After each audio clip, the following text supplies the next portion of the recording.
مرد پر لازم ہے کہ کم سے کم 4 مہینے میں بیوی سے ایک دفعہ وہ لازمی ہم بستری کرے. تو اگر وہ 4 مہینے میں ایک دفعہ بھی نہیں کرتا تو پھر جو ہے وہ دیانتاً ذمہ دار ہوگا.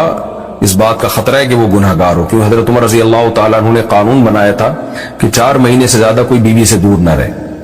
تو کم سے کم اتنا ہے لازمی. تو اس سے زیادہ بھی اگر کوئی مرد بیوی کے قریب نہیں آ رہا تو پھر وہ ظالم کہلائے گا شریعت کی نظر میں. حج کے دوران باقی ہر عورت اور ہر مرد کے حالات مختلف ہوتے ہیں. بعض عورتوں میں خواہش زیادہ ہوتی ہے، بعض میں کم ہوتی ہے. یہ نیچرل ہے، اس کا کوئی اس سے تعلق نہیں ہے کہ عورت کوئی بری ہے. بعض دفعہ عورت میں یہ خواہش نفس بہت زیادہ ہوتی ہے، اس کی ریکوائرمنٹ بہت زیادہ ہوتی ہے، تو لوگ پھر مرد اس بیوی کو برا سمجھنا شروع کر دیتے ہیں، حالانکہ اس کا برائی اور اچھائی سے تعلق نہیں ہے. جیسے مردوں میں صحت کے لحاظ سے اور ان کے جو مینٹل ہیلتھ ہے اس کے لحاظ سے مردوں میں فرق ہوتا ہے. کسی میں خواہش بہت زیادہ ہوتی ہے، کسی میں کم ہوتی ہے. تو اس طرح خواتین میں بھی ہوتی ہے. بہت سی پاک دامن عورتیں ہوتی ہیں لیکن ان میں ڈیزائرز بہت زیادہ ہوتی ہے. تو یہ سب کی الگ الگ اللہ نے فطرت بنائی ہے. تو میاں بیوی اس کو ایک دوسرے کو بہتر سمجھ سکتے ہیں کہ کس کی کیا ڈیزائرز ہیں. بہرحال اگر مرد میں عورت کی ڈیزائرز پوری کرنے کی طاقت نہیں ہے، عورت میں بہت زیادہ ڈیزائرز ہیں، مرد میں کم ہے، تو ایسی صورت میں عورت پھر مرد سے طلاق مانگ سکتی ہے کہ بھئی میں سیٹسفائی نہیں ہو پا رہی ہوں اور میری ریکوائرمنٹ زیادہ ہے. تو مرد اگر طلاق دے دے تو اچھی بات ہے، نہیں دے تو پھر عورت کو چاہیے اسی کے ساتھ گزارا کرے. ہاں اگر 4 مہینے تک بھی مرد بیوی کے پاس نہیں آتا ہے تو پھر مرد پر لازم ہے کہ عورت کے مطالبے پر اس کو وہ چھوڑ دے، کیونکہ پھر تو جوان عورت کو بہرحال گناہ کا خطرہ ہے. جسمانی تعلق نہ رہنے سے نکاح پر اثر. لاہور سے کسی نے پوچھا اگر میاں بیوی کا آپس میں کوئی جسمانی تعلق نہ ہو تو کیا نکاح پہ کوئی فرق پڑے گا؟ نہیں، اس سے کوئی فرق نہیں پڑتا. جب تک شوہر طلاق نہیں دے گا نکاح ختم نہیں ہوگا. یا اگر شوہر جان بوجھ کر بیوی کا حق ہی ادا نہیں کرتا اور 4 مہینے سے زیادہ اس سے ریلیشن قائم نہیں کرتا اور بیوی بھی جوان ہے، اس کو گناہ کا خطرہ ہے، تو پھر وہ عدالت میں کیس کر سکتی ہے اور پھر اس کا ایک پروسیس ہے کس طرح سے نکاح ختم ہوگا، تو اس پروسیس کو فالو کر سکتی ہے. تو خلاصہ یہ ہے کہ شوہر گناہگار تو ہوگا کہ اس میں طاقت بھی ہے اور بیوی بھی جوان ہے، تو وہ کیوں اس کا حق ادا نہیں کر رہا، لیکن نکاح خود بخود ختم نہیں ہو جاتا. بیوی بچوں سے کتنا عرصہ دور رہ سکتے ہیں؟ بندہ کام کی وجہ سے 2 سال ملک سے باہر رہتا ہے، کوشش کے باوجود چھٹی نہیں ملتی. کیا اتنی دیر بیوی بچوں سے دور رہنا جائز ہے؟ نامعلوم. ہوئے بھائی دیکھیں، ایک تو ہے حضرت عمر رضی اللہ تعالی عنہ کا مشہور واقعہ ہے کہ آپ نے کچھ خواتین سے پوچھا تھا کہ عورت کتنا صبر کر سکتی ہے مرد کے بغیر، تو بعض صحابیات نے بتایا کہ 4 مہینے. تو حضرت عمر نے قانون بنایا کہ جو مجاہدین محاذ جنگ پہ لڑ رہے ہیں 4 مہینے سے زیادہ دور اپنی بیویوں سے نہیں رہ سکتے. تو اس اصول کا تقاضا یہ ہے کہ وہ زمانہ بھی پاک دامنی کا زمانہ تھا، نیک لوگ تھے، تو اصول یہی ہے کہ 4 مہینے انتہا ہے عورت کے صبر کی. تو ایک نارمل عورت کے لیے اس سے زیادہ صبر کرنا مشکل ہوتا ہے، تو اس لیے بہتر یہی ہے، قانون یہی ہے کہ 4 مہینے سے زیادہ دور نہیں رہنا چاہیے. اور قرآن نے بھی یہ حکم دیا ہے کہ اگر کوئی قسم اٹھا لے کہ بیوی کے پاس نہیں جائے گا، قسم اٹھا لے، ایسا ہی نہیں بلکہ قسم اٹھا کے، تو پھر 4 مہینے میں طلاق واقع ہو جاتی ہے. بعض فقہا کے نزدیک عورت کو طلاق کا اختیار ہو جاتا ہے عدالت کے ذریعے، بعض کے نزدیک ہو جاتی ہے طلاق. تو اس سے بھی پتہ چلتا ہے، قرآن سے بھی اشارہ ملتا ہے کہ 4 مہینے جو ہے یہ ایک انتہائی مدت ہے ایک نارمل عورت کے لیے. تو اس زمانے میں تو اس کی اہمیت اور زیادہ بڑھ گئی ہے. وجہ اس کی ہے کہ بے حیائی، موبائل، انٹرنیٹ پر بےہودہ چیزیں، یہ سب چیزیں انسان کی شہوت کو بڑھاتی ہیں، مرد کی بھی اور عورت کی بھی. تو اس لیے بھائی میں تو آپ کو مشورہ نہیں دے سکتا کہ آپ 2 سال بیوی سے دور رہیں. میں بدگمان نہیں ہو رہا، بہت سے لوگ 4 سال دور رہتے ہیں، ان کی بیویاں بھی پاک دامنی کے ساتھ زندگی گزارتی ہیں، خود بھی بڑے نیک شریف بن کے زندگی گزارتے ہیں. بہت سے ایسے لوگ الحمدللہ ہمارے معاشرے میں ہیں. لیکن بہرحال اس کلچر کو، اس رواج کو فروغ نہیں دیا جا سکتا، اس کو اپریشیٹ نہیں کیا جا سکتا شریعت کے لحاظ سے بھی، عقل کے لحاظ سے بھی. 2 سال تک مرد کے لیے صبر کرنا کتنا مشکل کام ہے. وہ کھا بھی رہا ہے انڈے پراٹھے اور جناب کھانا پینا اسی سٹائل میں چل رہا ہے، یا تو روزے رکھ کے اپنے آپ کو آدھا کر دیا اس نے. تو سوال عورت کے ساتھ مرد کا بھی تو ہے نا. مرد نے تو قوت اور شہوت اللہ نے اور بھی زیادہ رکھی ہے، تو وہ کیسے صبر کرے گا؟ مرد کی جو قوت برداشت ہے وہ فقہا نے اور اطباء نے بیان کی 1 مہینہ ہے. تو 2 سال تک بیوی سے دور ہیں. میں پھر بھی بتا دوں، میں بدگمان نہیں ہو رہا کہ جو دور ہیں آپ ان کے بارے میں برا سوچنا شروع کر دیں، لیکن بہرحال یہ اپنے آپ کو فتنوں میں ڈالنے کے مترادف ہے. اس لیے ایسی جاب نہ کریں. 2 سال تک بیوی سے دور ہیں، یا تو بیوی کو ساتھ لے کر جائیں یا بیوی کے ساتھ ہی رہیں، آپ کہیں ادھر ہی کم پیسوں میں انسان گزارا کر لے بیوی بچوں کے ساتھ، یہ زیادہ اچھا ہے، زیادہ پیسوں کی لالچ میں بیوی بچوں سے دور رہنا۔ باقی بیوی آپ کی راضی ہے اس جاب پہ، یا آپ کے پاس کوئی آلٹرنیٹ ہے ہی نہیں، آپ جاب چھوڑ کے آئیں گے تو آپ کو لالے پڑ جائیں گے کھانے پینے کے، تو ایک مجبوری ہے، مجبوری کے حکام الگ ہوتے ہیں، لیکن نارملی اس کی بہرحال ترغیب نہیں دی جا سکتی۔ دیکھیں قرآن مجید میں اللہ نے ارشاد فرمایا نا، یوم یفر المرء من اخیہ وامہ وابیہ وصاحبتہ وبنیہ، قیامت کے دن کی ہولناکیوں کو اللہ نے بیان کیا کہ انسان اپنے باپ سے دور بھاگے گا، بیٹے سے دور بھاگے گا، بھائی سے دور بھاگے گا۔ جہاں بیوی کا تذکرہ آیا تو یہ نہیں کہا کہ بیوی سے دور بھاگے گا، بلکہ فرمایا اس سے دور بھاگے گا جو اس کے ساتھ رہا کرتی تھی، یعنی صاحب کہتے ہیں ساتھ رہنے والے کو، صاحبہ سے دور بھاگے گا۔ تو اس سے پتہ چلتا ہے کہ قرآن میں اللہ نے بیوی کو جو ڈیفائن کیا ہے نا، اس کی جو صفت بیان کی ہے وہ یہ کہ جو آپ کے ساتھ رہتی ہے۔ تو جب شادی ہو گئی تو سمجھو بیوی پھلترو کی طرح چپک گئی ہے آپ کے ساتھ، جہاں جاؤ گے آپ کے ساتھ جائے گی۔ تو قرآن سے بھی اشارہ ملتا ہے کہ بیوی سے ساتھ رہنے کی چیز ہے۔ اب آپ 2 سال، پھر ایک دفعہ تھوڑی ہوتا ہے کہ 2 سال کے لیے چلے گا 2 سال بعد واپس آئے، جو باہر جاب کرتے ہیں وہ تو پھر آئے 1 مہینے بعد پھر 2 سال کے لیے چلے گا، ان کی تو ساری جوانی باہر ہی گزر جاتی ہے۔ تو اس لیے مجھے یہ بہرحال سمجھ میں نہیں آتا ہے، شریعت کی روح سے یہ پسندیدہ کام نہیں ہے، بہت سخت مجبوری ہے تو ایک الگ بات ہے، لیکن اچھا کام نہیں ہے یہ۔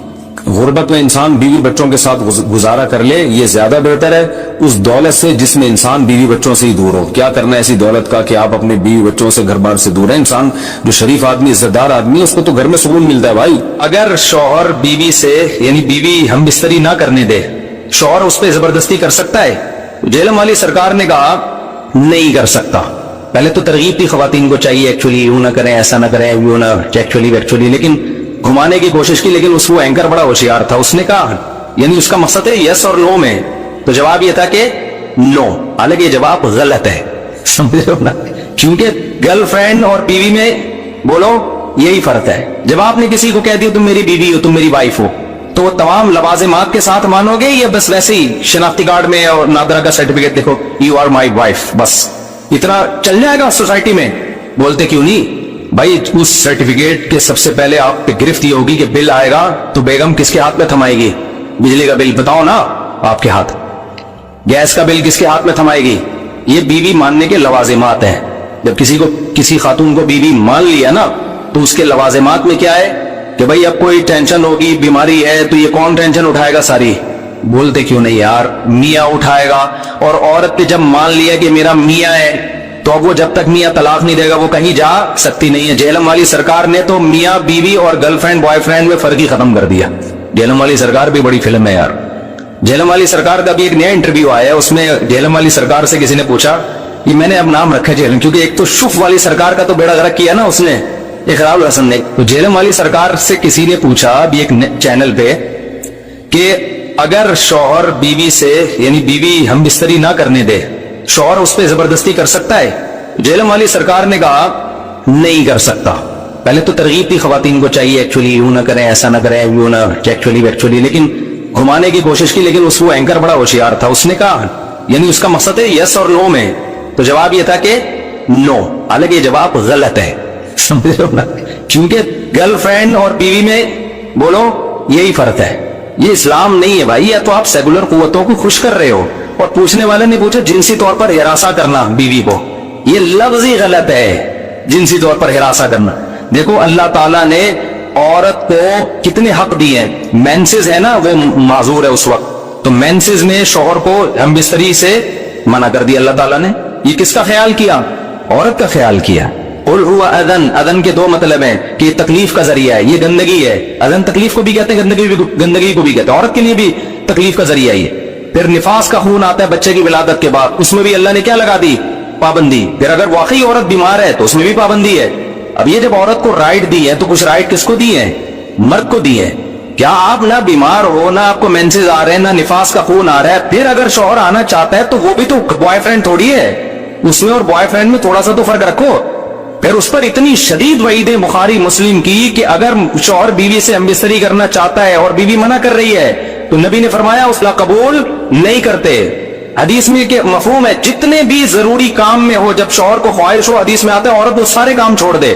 لیکن وہی بات ہے، آپ نے ایک سیکولر لوگوں کو خوش کرنے کی قسم اٹھائی بھی ہے۔ یہ عجیب بات ہے کہ نہیں ہے کہ گرل فرینڈ میں، اور اچھا عورت کا جا کچھ بھی نہیں رہا اس میں، یعنی اس کا انکار کرنے کی کوئی وجہ بھی نہیں۔ آپ کہہ سکتے ہیں اس کو تکلیف ہو رہی ہے. کیا تکلیف ہو رہی ہے بھائی اس کو؟ اس میں طاقت اور قوت اور انرجی کس کی خرچ ہو رہی ہے؟ مرد کی خرچ ہو رہی ہے. تو وہ کیا تھوڑی سی قربانی نہیں دے سکتی اپنے شوہر کے لیے؟ اس کو بالکل آپ ذمہ داریوں سے آزاد کر رہے ہو.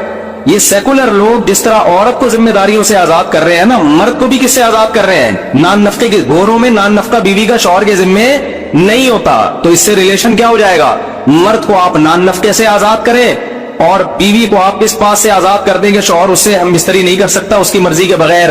تو ریزلٹ کیا نکلا؟ Is equal to boyfriend and girlfriend. Girlfriend نہیں آئی میرا خیال ہے، کیونکہ گرل فرینڈ میں بھی یہی ہوتا ہے کہ بوائے فرینڈ پر گرل فرینڈ کا نان نفقہ بولتے کیوں نہیں ہوتا، اور وہ اس سے اپنی ڈیزائر پوری نہیں کر سکتا جب تک گرل فرینڈ راضی نہیں ہے.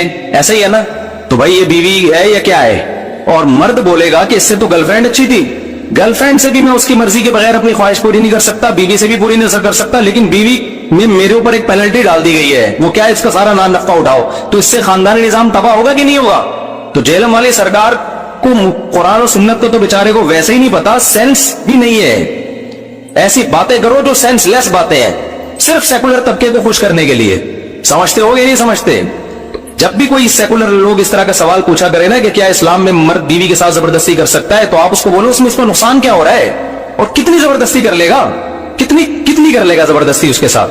اللہ نے لامحدود طاقتیں تھوڑی آدمیوں کے اندر رکھی ہے، اور اگر وہ اس کی مرضی پر چھوڑ دیا جائے عورت کی، اس کے سوسائٹی کو نقصانات کیا ہے. کتنی خواتین ایسی ہیں جن کو شوہر سے رغبت ہی نہیں ہوتی. میرے پاس کیسز آتے ہیں، ایک سال ہو گیا شوہر کو قریب نہیں آنے دیا کہ ہمارے ڈیزائرز نہیں ہے. اس کا نتیجہ کیا نکلتا ہے شوہر کے حق میں؟ وہ ڈپریشن میں جاتا ہے، وہ ضلع کی طرف چلا جاتا ہے. تو اسلام نے عورت کو یہاں پابند کیا ہے کہ بھائی جب شوہر تمہارا اس کا نان نفقہ تمہارے ذمہ ہے تو کسی حد تک تم پر بھی کیا ہے؟ پابندی. اب تمہارا دل چاہے نہ چاہے تم نے اس کی خواہش کو پورا کرنے دینا ہے. اس میں تمہارا نقصان بھی نہیں ہے. یہ تھوڑی ہے کہ اس کی مرضی کے بغیر اس کو تھپڑ مارا جا رہا ہے، وہ نقصان بھی نہیں ہے اس کا. تو دین علماء سے سیکھا کرو. سمجھتے ہو جہلم والی سرکار کا کلپ میں نے خود اپنے کانوں سے سنا ہے کہ 12:30 یا 12 بجے جیسے ہی ظہر کا وقت داخل ہوا تو ظہر کے ساتھ فوراً کیا پڑھ لیتا ہوں؟ عصر. اللہ میاں ایسے بھی کر سکتے تھے کہ بس الٹے لٹک جاؤ، ٹھیک ہے نا، 5 ٹائم قربانی دلوائی ہے، لیکن ایسے طریقے سے دلوائی ہے کہ اس میں ہمیں روحانی سکون ملے، اس میں ہمارا اللہ سے ریلیشن قائم ہو، اس میں ہمیں لطف اور مزہ آئے، ہماری دنیا بھی سدھر جائے. اس سے ہمیں حکم دیا سب سے پہلے فجر کی نماز رکھی تاکہ مسلمان صبح دیر سے اٹھنے والی قوم نہ بنے. اللہ میاں یہ بھی کر سکتے تھے کہ پہلی نماز 11 بجے، دوسری نماز شام 3:30 بجے، 4-5 نمازیں ایسے کر دیتے. جہلم والی سرکار نے تو کر دی، فجر رکھی ہے اور ظہر کے بارے میں بولا ہے کہ عصر سے 20 منٹ پہلے آپ ظہر عصر پڑھ لیں اور غروب آفتاب ہوتے ہی مغرب عشاء بھی اکٹھی پڑھ لیں. تو یہ عملی طور پر 2 نمازیں ہوئی ہیں، ٹھیک ہے نا. 5 نمازوں کا مطلب ہوتا ہے اپنی تمام مصروفیات کو دوبارہ سے فارغ کر کے نماز کے لیے آنا. ظہر میں آپ سارے کام چھوڑ کے آتے ہو، پھر واپس چلے جاتے ہو، پھر عصر میں الگ سے آتے ہو، پھر واپس چلے جاتے ہو، پھر مغرب میں الگ سے آتے ہو، پھر واپس چلے جاتے ہو، پھر عشاء میں الگ سے آتے ہو. یہ 5 دفعہ قربانی دلوائی جا رہی ہے. اگر اس طرح سے نمازیں اکٹھی کرنے کا اسلام میں حکم ہوتا تو 3 دفعہ قربانی ہوتی، 5 دفعہ قربانی نہیں ہوتی. دیکھو ہم ظہر سے پہلے 4 سنتیں پڑھتے ہیں اور 4 فرض پڑھتے ہیں. ان سنتیں پڑھنے میں کوئی قربانی ہوتی ہے ہمیں؟ اس لیے کہ تو نماز کے لیے آئے ہوئی ہے نا. تو اگر ہم 4 فرض کے ساتھ 4 عصر بھی پڑھ لیں تو عصر کی قربانی تھوڑی ہی پھری ہے.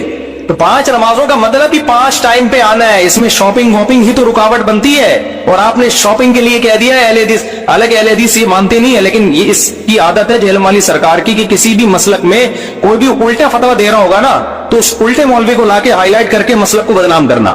تو ایک اہل حدیث کا وہ چلایا کہ ایک اہل حدیث کہتے ہیں کہ میں جب 12:30 بجے شاپنگ کے لیے جاتا ہوں نا اپنی بیوی کو لے کے تو 12:30 بجے ظہر کے ساتھ کیا پڑھ لیتا ہوں. یہ جہلم والی سرکار کا کلپ میں نے خود اپنے کانوں سے سنا ہے کہ 12:30 یا 12 بجے جیسے ہی ظہر کا وقت داخل ہوا تو ظہر کے ساتھ فوراً کیا پڑھ لیتا ہوں؟ عصر. حالانکہ قرآن میں سورہ نور اللہ کیا کہتے ہیں؟